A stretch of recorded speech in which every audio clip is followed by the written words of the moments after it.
Arrest Dr. Greene. The room is tense as you prepare to make your final accusation.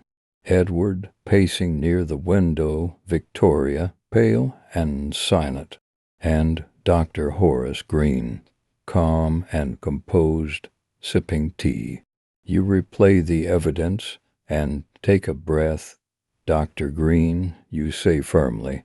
His eyebrow raises, but his calm demeanor remains. You were Lady Agatha's doctor for years, and one of the few people she trusted with her health, her fears, her secrets. You knew more than anyone about her. Dr. Greene's expression hardens. What exactly are you suggesting? You said Lady Agatha confided in you about someone close to her plotting against her, but you didn't elaborate. Why?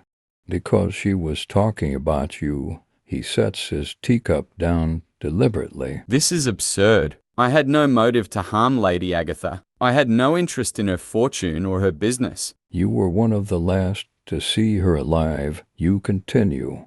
And the green substance found under her fingernails, it could have come from something medical, something you used. You had full access to her, and the safe in her study was tampered with.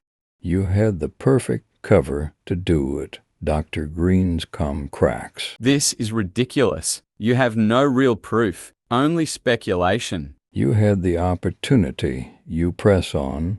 And when Lady Agatha became a liability, you decided to act. Maybe she was going to expose you. Maybe you wanted something in that's safe. He rises, anger now apparent. This is a mistake, Detective. But your decision is final. Dr. Greene is arrested, his composure gone as the police take him away. Edward watches from the window, his face unreadable, while Victoria remains silent, her expression blank. Weeks pass, and Dr. Greene is charged with the murder of Lady Agatha. The evidence, though circumstantial, is enough to build a case.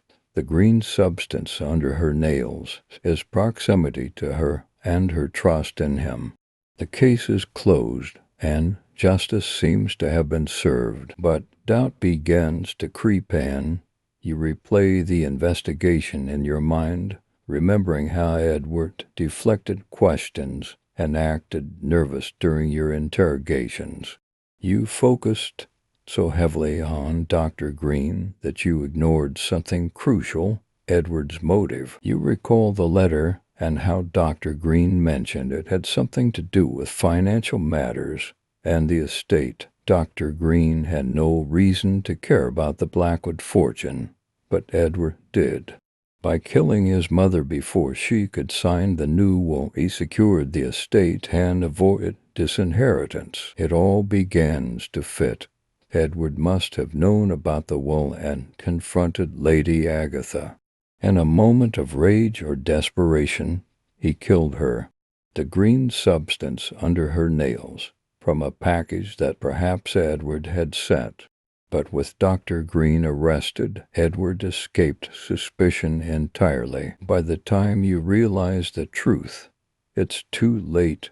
Dr. Greene is convicted, and Edward now controls the family estate. He played the grieving son perfectly, and you fell for it. As you think about the case of Blackwood Manor, the weight of your mistake sinks in. Edward has walked away with his crime unnoticed, while an innocent man pays the price.